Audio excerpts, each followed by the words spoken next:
Vince McMahon was always happy to check his ego at the door. Vince McMahon is world-renowned for his ruthless business acumen and unforgiving nature when it comes to cooperating with his rivals. However, much like the old adage, every coin has two sides, the WWE boss has a rather discrepant tendency to let bygones be bygones and bring back a select few former business rivals to his company. Today, we take a look at some of the forgotten enemies Mr. McMahon made along the way, whom the WWE patriarch would eventually bring back for a second stint with his company. Forget about his differences with Hulk Hogan and Bret Hart in the late 1990s. A few other key figures in the sport did rub Vincent Jr. the wrong way but, ultimately, find their way back into his good graces. So without further ado, let's take it 5 men that Vince McMahon settled his differences with, swaying with the tide of the almighty dollar. Number 5, Brock Lesnar. It's no secret that Brock Lesnar's wife, Rena Greek, aka former WWE diva Sable, was once involved in a highly publicized legal battle with the WWE, accusing certain officials of having berated her during her tenure, in addition to alleging sexual harassment and unsafe working conditions. The lawsuit was filed in 1999, but Sable, who'd briefly left the WWE, returned to the company before parting ways again in 2004. Speaking of which, Brock Lesnar, who married Sable in '06, is said to have been quite wary of her troubles and the aforementioned lawsuit with WWE.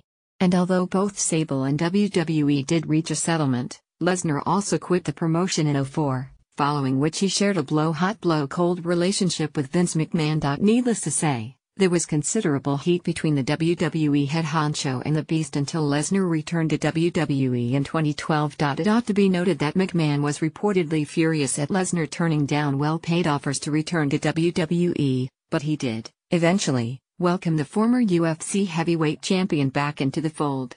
Vince McMahon was always happy to check his ego at the door.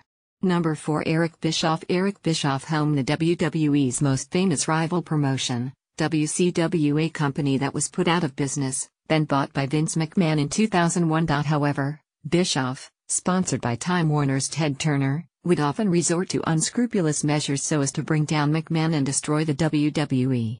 In fact, Bischoff once famously spoiled the results of the Mankind vs. Rock WWF Championship matchup back in the late 90s, revealing to the world that Mankind would win his first WWF Championship. Back then, Raw was pre-recorded on certain weeks while WCW Nitro didn't have the same dilemma. However, the vast majority of fans still chose the WWF over WCW, and the rest, as they say, is history. Regardless, McMahon extended a helping hand to Bischoff, and as per the latter's account of how events unfolded, Vince genuinely asserted that had Eric won the Monday Night Ratings war, he would have expected the WCW head to do the same and help a former rival out as a sign of respect. Vince McMahon was always happy to check his ego at the door. Number 3, Vince Russo. Vince Russo worked for the WWE as a writer and part of its creative team from 1992-99, until he left for WCW.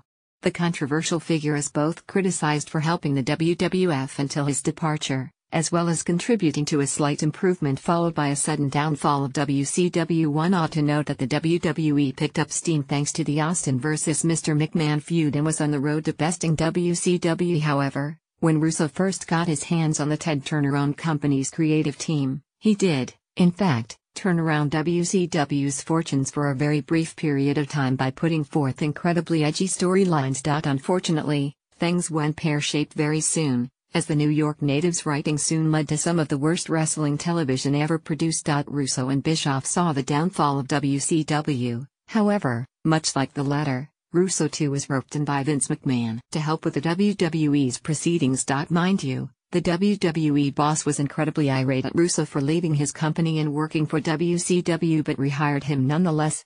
Speaking of which, despite McMahon's extension of the metaphorical olive branch, Russo would only briefly work with WWE before leaving again. Vince McMahon was always happy to check his ego at the door.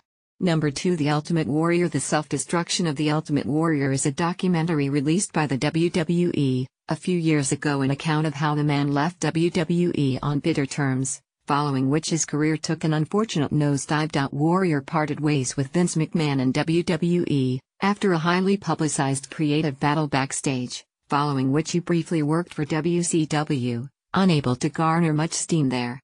Warrior had been blacklisted by WWE throughout the late 90s and 2000s until he finally returned to the company in 2014 and was inducted into the Hall of Fame. Apparently, McMahon mended fences with War.